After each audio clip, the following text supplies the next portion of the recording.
સુરતમાં માનવતા મહેકી છે. ખોવાયેલા 4 લાખ મૂળ માલિકને પરત આપવામાં આવ્યા છે. તો સુરતથી આલા મહત્વપૂર્ણ વિગતો સામે આવી છે, જ્યાં મંત્રી પ્રફુલ્લ પાનસેરિયાની ઉપસ્થિતિમાં મૂળ માલિકને 4 લાખ સુપરત કરવામાં આવ્યા છે.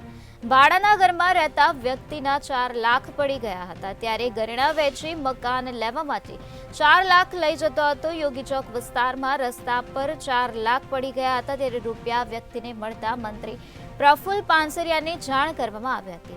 ત્યારબાદ રૂપિયાના મૂળ માલિકની શોધખોળ કરવામાં આવી હતી. મૂળ માલિકને રૂપિયા પરત મળતા મૂળ માલિક ભાવુક થઈ ગયા હતા. સુરતમાં માનવતા મહેકી ઉઠી છે, જ્યાં ખોવાયેલા 4 લાખ પરત મૂળ માલિકને સોંપવામાં આવ્યા છે, ત્યારે મૂળ માલિકને રૂપિયા મળતા મૂળ માલિક ભાવુક થઈ ગયા હતા. મંત્રી પ્રફુલ્લ પાનસેરિયાની ઉપસ્થિતિમાં મૂળ માલિકને 4 લાખ રૂપિયા સુપરત કરવામાં આવ્યા છે. તો ભાડાના મકાનમાં રહેતા વ્યક્તિના 4 લાખ પડી ગયા હતા. ઘરેણા વેચીને મકાન લેવા માટે આ વ્યક્તિ 4 લાખ લઈ જતો હતો, ત્યારે યોગી ચોક વિસ્તારમાં અચાનક જ રસ્તા પર આ વ્યક્તિના 4 લાખ રૂપિયા પડી ગયા હતા. ત્યારે રૂપિયા કોઈ વ્યક્તિને મળતા તેણે મંત્રી પ્રફુલ્લ પાનસેરિયાને જાણ કરી હતી. ત્યારે રૂપિયાના મૂળ માલિકની શોધખોળ કરવામાં આવી હતી.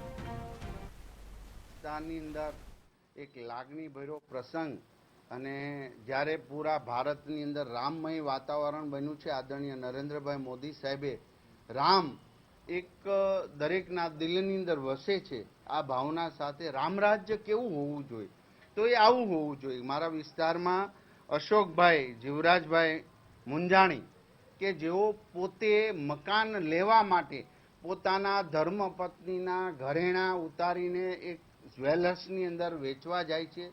આ 4 લાખ રૂપિયા અને સમથિંગ રકમ એના હાથમાં આવે છે. પૈસા બંને જોડે હતા ને પડી ગયા.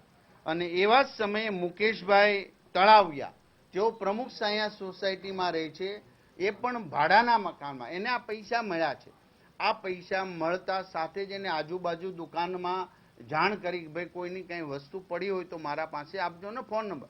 તુરંત જ અશોકભાઈ એ વિસ્તારમાં પાછા પૈસા ગોતવા જાય છે ને દુકાનવાળાએ મુકેશભાઈનો નંબર આપ્યો અને આ મિલન થયું છે. મિત્રો, આ એક સદભાવના, પ્રેમ, કરુણા, તંદુરસ્ત સમાજની નિશાની રામ દરેકના દિલમાં વસી રહ્યો છે. અને જે બેને સંગીતાબેન બેને ઘરેણા વેચવા માટે જ્યારે ગયા, એની આંખ ઉપર આંસુ જુઓ તમે કે એ કેટલા આશીર્વાદ આપે છે. એક મહિલાઓને એમના ઘરેણા પ્રત્યે ખૂબ સદભાવ. મારી ફેક્ટરી હું બપોરે 1:30 થી 2 ના ગાળામાં જતો હતો, તો રસ્તામાં પૈસા પડેલા સોસાયટીની શેરીમાં, અને નીચે પડ્યા એટલે 8 બંડલ એમનું ભાળી ગયું. મેં કીધું ખોટા છે, સાસા છે. પહેલાં એક બંડલ લઈને તપાસ કરી, પછી મેં જોયું કે આ સાસા છે, ફાસા છે. પછી મેં બધા બંડલ લઈ લીધા. પછી આજુબાજુમાંથી બહેનો આવ્યા, એને કહી દીધું કે આ કોઈના પૈસા પડી ગયા છે તો અહીંથી લઈ જાઓ, ઓલા હું મારી ઘરે લઈ જાઉં છું, અને જેના હોય એના લઈ જાય. એવું હું કંઈ નીકળી ગયો ત્યાંથી. 208 નંબરમાં મેં કીધું હું રહું છું એમ. પછી આ લોકો ગોતતા ગોતતા આવ્યા. જી, આપનું નામ? મારું નામ અશોકભાઈ જીવરાજભાઈ મુંજાણી. હું રહું છું પ્રમુખ સાયામાં. હવે તે દિવસે એવું બનેલું કે હું એક મારા મિત્રની દુકાનેથી પૈસાની મારે થોડી જરૂર હતી, એટલે હું ત્યાંથી લઈને આવતો હતો.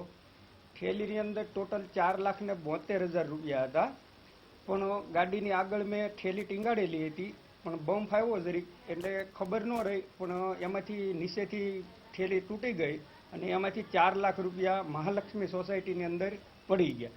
પણ હું ઘરે જેવો પહોંચ્યો એટલે તરત મને ખ્યાલ આવ્યો, પણ તરત હું પાછો વળેલો, પણ ખ્યાલ ન રહ્યો. પણ ગોતતા ગોતતા પછી અમે મહાલક્ષ્મી સોસાયટીની અંદર કેમેરા હતા એ બધું જોતા હતા.